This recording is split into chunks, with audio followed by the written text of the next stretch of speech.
I was watching the documentary on Frontline last night about the pandemic and how it's impacted communities throughout the entire world. One thing I really came to realize watching the series was how lucky we are here in Oakland County to have the parks and the green space that we have to help us navigate the COVID-19 crisis. And one of the people responsible for keeping those parks beautiful, Jeremy Brown, he's the Assistant Parks Supervisor for Waterford Oaks, Highland Oaks, and Rose Oaks.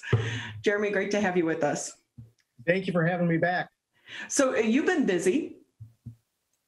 Very busy, very busy. So tell us, just give us a rundown over the past year. How have you been able to maintain the parks? Because, remember this time last year, a lot of parks were closed, but then once they opened up, it was an explosion of visitors.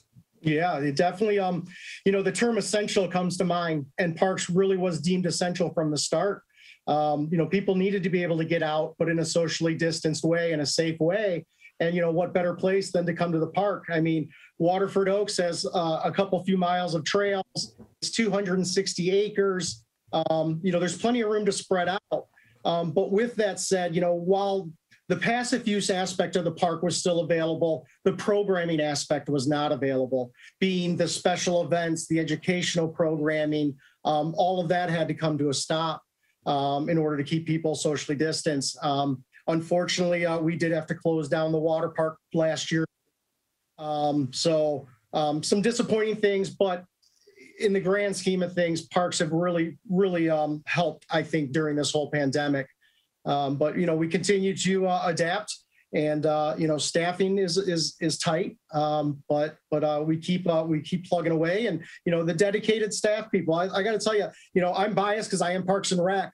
But just the team that works at Parks and Rec, there's never anything that we won't do. It's, what do you need us to do? And we try and make it happen all the time. So I think that great attitude and just essential aspect of the community has been great. So we know last year, a lot of people weren't traveling.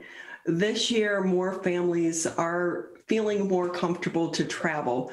So do you anticipate you're going to continue to see large crowds or a higher number of participants at the parks? Or will people start to travel more and maybe not use them as much?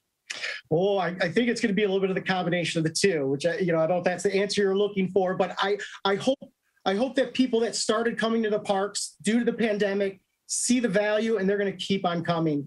But I think the holiday weekends will be you're going to have more people going out of town, more people up north. So I think some aspects are going to be busier, some maybe a little bit less, depending on the weekends, the holidays, and stuff like that. So one thing about the parks is each park is very unique in what it offers to the public. Do you anticipate this summer, like you had mentioned last year, the water park was closed down? Do you think it's going to be kind of back to normal this summer, especially with the new CDC guidelines? Well, for the water park, it's really up in the air right now. Park staff is working diligently to get the and the features open. But the current governor's order, not the governor's order, but the Michigan Department of Health and Human Services order goes through May 24th currently, and it does not allow for the opening of water parks. So we're really anxious to see what happens over the next few weeks and what those orders are going to be. But we're moving forward as if the features are going to be open, but we may need to do a little bit of adjusting to the schedule. We're also, the staffing issues are going to be a big part of opening the water parks. Losing that entire year of water park operations really affects staffing because, at the water parks, it's great. You have kids that start at 16 years old as an attendant, and then they maybe become a laborer or a lifeguard. Then they're an assistant manager or a lead lifeguard, and then they feed into that water park manager position. So that's definitely been challenging. But so that's yet to be seen. But there are other aspects of the park that are open. In my park, specifically Waterford Oaks, we've got the BMX track that's open, and there goes my phone, of course. BMX track is still open, so you can come out on Tuesdays, Thursdays, and Saturdays for that. All the trails are still there, playgrounds and all that good stuff. So some changes, but still a lot the same. So with that, how has it been going at the BMX tracks? Because it's one of the few here in the region. It is, as a matter of fact. So this BMX track is the second oldest in the country. It was Wow. 1974. And an interesting backstory, and that is when they built the wave pool, they took the dirt from the wave pool and they used that to build the BMX track, because you have all the hills and the corners and stuff like that.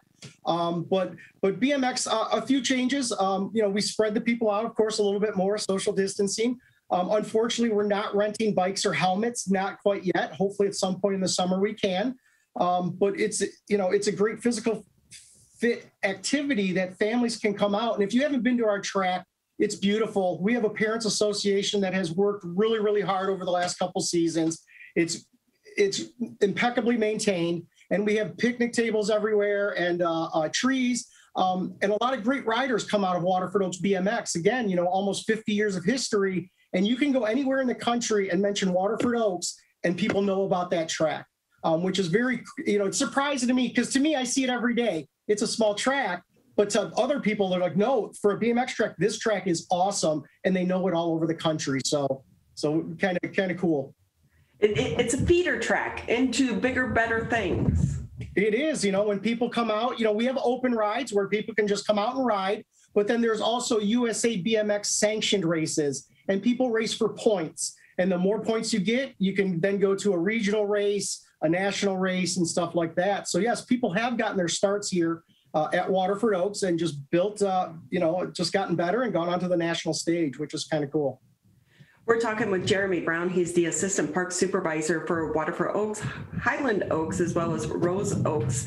And with that, with more people coming to the parks, what trends did you see? Was it harder to keep up with the trash and some of the usage from so many additional people? The problem we had with keeping up with some of that stuff, being the trash, which I think we did a great job, but the weed whacking and, trimming the bushes, keeping the trails clear, it came back to staffing again, and you're going to see that repeated theme here in my interview today. Staffing was really difficult. But I think for the group that we had, again, goes back to a passionate group.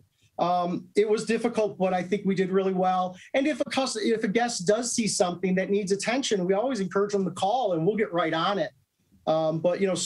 I'm sorry, go ahead. But that's what's so hard right now. It's like everyone is suffering, and there's in desperate need of staffing. And in one way, you would think, especially with the Parks Department, what a great job for a high school student, or a college freshman. I mean, what better job to hang out at the water park or be able to be outdoors and really pick up those skills that can help you in life. I will tell you, there are times I was like, boy, I really wish I would have worked for a landscaping company at some point in time in my life, because once you own a home, you need to learn those skills. So it's sad to see that we're going through this, but let's hope this year we have more students in the younger generation that wants to jump in on some of these jobs. And I think in seniors as well, or even somebody that has a part-time job or maybe a stay-at-home parent. There are a lot of jobs available, but it is a great job for a young person or a senior as well, and for a 50-year-old guy like myself. I mean, I love it. And it's the variety. Every day is different. For me, being assistant park supervisor, one day I'm doing a TV interview. The next day there's a controlled burn. The next day I'm doing a barbecue competition. So just the variety of things to do. And I think people see the value in Parks and Rec. It is a great job. And what's good is the amount of people that you'll meet, whether it's coworkers or guests.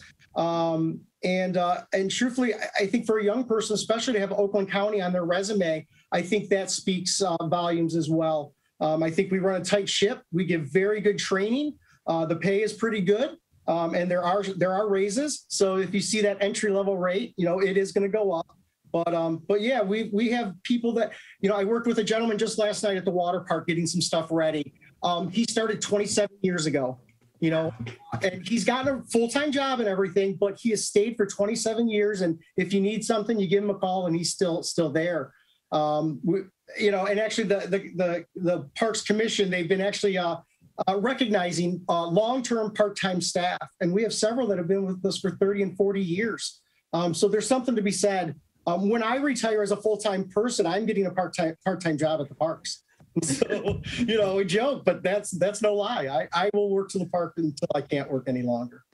That really says a lot about the Parks Department and how you guys run it, that you have so many people that come back as they move on in their careers, but they continue to support the parks. And with that, do you guys have a volunteer program at all? We do. It was a very large volunteer program. I'd say until last year, a lot of things had to be put on hold. But there are still volunteer programs available, but on a much a smaller basis. But I actually started 12 years ago as a volunteer.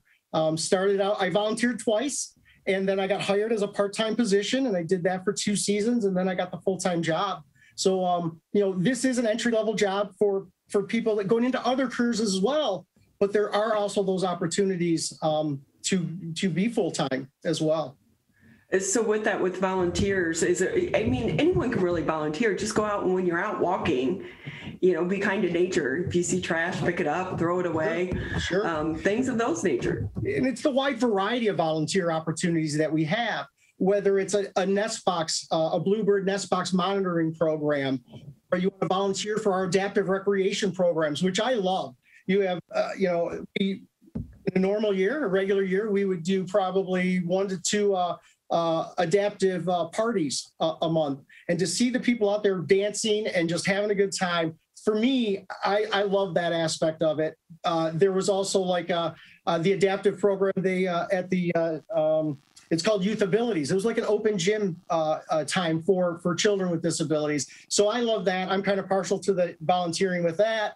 But then there's also the natural resources aspect. Again, the bluebird nest box monitoring. You could go out and, it's like my brain is spinning with how many different opportunities there really are. If you go to, I always have to say, go to oaklandcountyparks.com, and you're going to see all these opportunities. So, and there are opportunities for you to socially distance as well. But, some of the bigger things, special events are on hold for volunteering opportunities. But each park is really unique in its own sense. How do you come up with that to make each one its own park? Well, definitely unique. There are a lot of similarities with the trails and the natural aspect. But like for my park, it's our administrative complex. So you've got the whole business end of the parks. Sometimes people don't realize, but parks is, to some extent a business. It's a $30 million a year, operation. So my park administration, but we also have the big water park. We also have the BMX. We have Lookout Lodge, the activity center, but we also have a big playground. So that's different. But then you go out to, you go out to Rose and Highland that I supervise, considered a passive use park. But there's some cool stuff back in there. There's the boardwalks, there's the overlooks, the equestrian trails that people use. But then you go out to Groveland, that's a campground.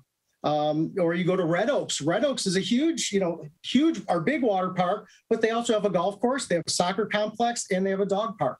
So everyone is some similarities, but just a little bit different. And so that's why it's important to go out and check all these out. I consider like our parks, the 3 that I help supervise, they're really hidden gems. They're not on a main road. They're kind of off a little bit, some gravel roads for a couple of them. But it's nice to see them all and see what's different about them. Me, again, I'm a park guy. So, what do I do on my days off? I go to a park, so it kills my wife because we go to a park and it's like, why is that brush pile there? Why is this here? But there's a lot of things that, every park, like you said, it's unique, and it's good to go out and see what makes them unique. Jeremy, you are very passionate about the parks and enthusiastic as well. So tell us again, if someone is listening, especially parents, you want to get your kids out of the house, yes, get them out from the computer screen, how can they apply for a job? Okay, so you can go to, I got it right here, oakgov.com, /parks, /pages, /jobs, but it will be easier. There will be a head under human resources. And so you can go on there and you can see all the different jobs that we have available. And they've been specialized. So one will say a campground worker, one will be a golf course worker. It used to be very generalized, but we've tried to individualize it so that you know if you apply for something, what facility it's for. But also before, I definitely want to put out there, we do have some hiring fairs coming up.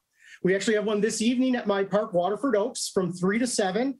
And then we're doing Thursday, Friday, and Saturday, and I'm looking at the sheet right now, at Waterford Oaks, different times, 3 to 7 tonight, and then Friday and Saturday, 10 to 2. You can apply and you can interview right there. And then there's several others, one at Lion Oaks, Addison Oaks, Groveland Oaks. But again, go to oaklandcountyparks.com and you're going to find this information. And again, we're trying to streamline the process. We're trying to get you in, and there are jobs to be had. So please come out. So Jeremy, with that, if it's a high school student's very first job, do they need a resume? No, they don't. Then when they go online, fill out the application, they can just fill in their work experience. If they have none, that's okay too. We do have entry-level jobs, so they don't need a resume. They can fill out the application. But also, if you don't have work experience, but if you have volunteer experience, include that, because that's valuable experience as well. Jeremy Brown with us. He's the Assistant Parks Supervisor for Waterford Oaks, Highland Oaks, Rose Oaks. We so appreciate your time, and we hope you get the staff needed this year so that all of you that have been working countless hours can kind of take a break this summer. Yep, that would be awesome. But if we're going to make it happen no matter what happens. Well, we appreciate all the work that you're doing for the community as well. So thank you. Thank you so much. Thanks for having me. I appreciate it.